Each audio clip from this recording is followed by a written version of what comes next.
Jadi bisakah kita mengalahkan dosa? Pertanyaan. Yang telah kita katakan secara konsisten adalah bahwa kita memiliki tabiat yang berdosa. Dan tabiat ini akan tetap bersama kita sampai Kristus datang. Dan mengubah tubuh kita yang hina ini menjadi seperti tubuhnya yang mulia. Dan kita tidak memiliki kebenaran yang dapat kita klaim selain kebenaran Kristus. Jika mereka ingin, baiklah. Jadi apakah ini berarti kita ditakdirkan untuk terus berbuat dosa karena kita punya sifat berdosa? Tidak. Nah, ini jadi masalah. Tapi orang-orang ini katakan bahwa kita katakan, ya, Anda akan terus berbuat dosa. Tidak, mereka hanya tidak mengerti apa yang kita katakan. Tidak, mereka tidak mau mengerti karena mereka ingin jadi sempurna. Mereka ingin menyebut diri mereka benar. Ya. Jadi apa yang sebenarnya kita katakan, Martin, adalah bahwa kita memiliki kecenderungan untuk berbuat dosa dan kecenderungan itu akan tetap ada pada diri kita sampai Kristus datang. Tapi bukan berarti kita harus mengikuti kecenderungan itu. Ya. Kristus mati untuk kita. Dan ketika kita menerima korban penebusannya, bertobat dan dilahirkan kembali dalam Dia, Dia menyelimuti kita dengan kebenarannya. Dan oleh Roh-Nya menghancurkan hati kita yang membatu dan membawa kita selaras dengan kehendak-Nya. Dosa menjadi menjijikkan bagi kita.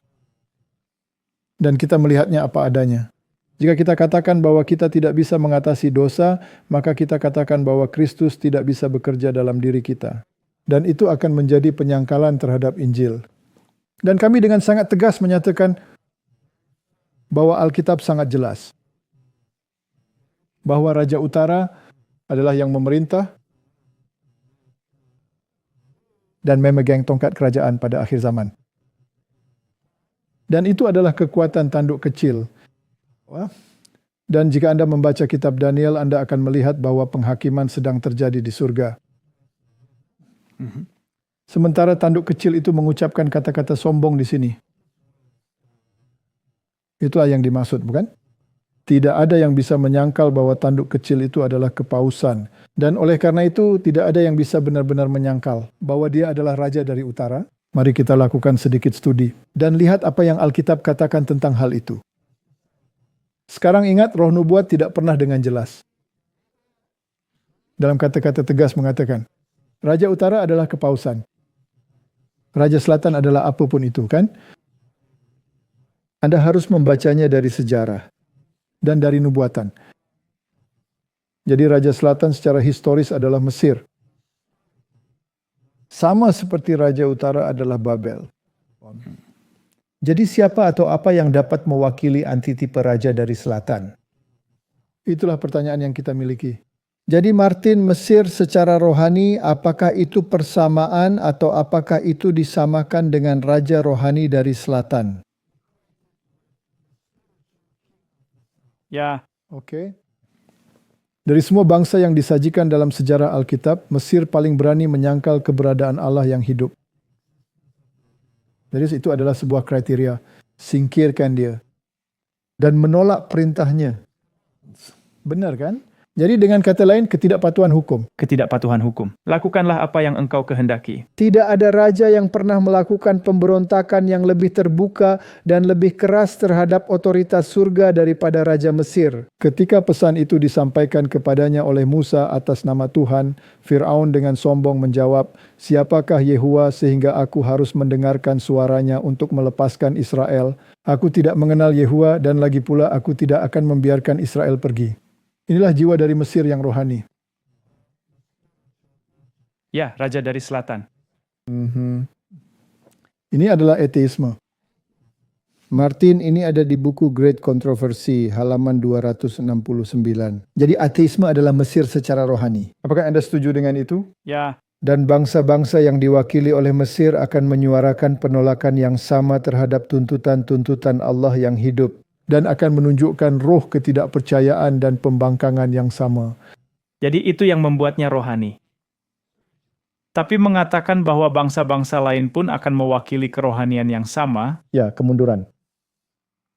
Kemunduran. Jadi seluruh sistem di sini secara rohani adalah Mesir.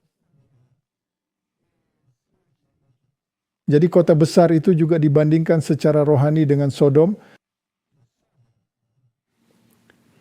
secara rohani Martin dengan Sodom. Jadi sekarang kita punya dua hal. Kita punya roh yang berkata ateisme, jangan biarkan Allah mendikte apa yang benar dan salah. Lakukan apa yang kamu kehendaki adalah keseluruhan hukum. Itulah salah satu aspek dari Raja Selatan. Dan yang lainnya adalah dia dibandingkan dengan Sodom. Jadi kemerosotan Sodom dalam melanggar hukum Allah terutama ditandai dengan kemerosotan moral. Kebejatan seksual. Dan dosa ini juga harus menjadi karakteristik utama dari bangsa yang harus memenuhi spesifikasi kitab suci. Kebebasan moral. Jadi ateisme, segala sesuatu yang menghilangkan Allah dan hukumnya dari masyarakat, dan kebebasan moral. Filosofi Raja Selatan. Dan Martin, apa yang akan menjadi akhir dari semua ini? Nah, Wahyu mengakhiri ceritanya setelah mendatangkan filosofi Raja Selatan ini, yang sekarang harus ditaklukkan. Dan raja-raja dunia harus menyerahkan kekuasaan mereka kepada binatang itu. Dengan kata lain, Roma akan kembali mendikte moralitasnya melalui hukum. Lalu apa yang terjadi? Ayat 15 dalam pasal 11. Lalu malaikat yang ketujuh meniup sangkakalanya, dan terdengarlah suara-suara nyaring di dalam sorga, katanya, pemerintahan atas dunia dipegang oleh Tuhan kita, dan dia yang diurapinya Kristus, dan ia akan memerintah sebagai raja sampai selama-lamanya. Kerajaan Allah akan didirikan, bukan oleh manusia. Kita telah membahas itu. Dan ke-24 tua-tua yang duduk di hadapan Allah pada tahta mereka, sujud menyembah Allah berkata, kami mengucap syukur kepadamu, ya Tuhan Allah yang Maha Kuasa, yang ada dan yang telah ada, dan yang akan datang karena Engkau telah menerima kuasamu yang besar dan memerintah. Tidak ada kekuatan duniawi yang akan memerintah. Dan semua bangsa telah marah, tetapi amarahmu telah datang, dan saat bagi orang-orang mati untuk dihakimi, dan untuk memberi upah kepada hamba-hambamu, nabi-nabi dan orang-orang kudus, dan kepada mereka yang takut akan namamu, kepada orang-orang kecil dan orang-orang besar, dan untuk membinasakan barang siapa yang membinasakan bumi. Jadi Martin, Tuhan akan menghancurkan seluruh sistem. Maka terbukalah bait suci Allah yang di sorga, dan kelihatanlah tabut perjanjiannya di dalam bait suci itu. Itulah hukum Allah. Dan terjadilah kilat dan deru guruh dan gempa bumi dan hujan es lebat. Jadi apakah hukum Allah akan menjadi sangat penting? Tampaknya begitu.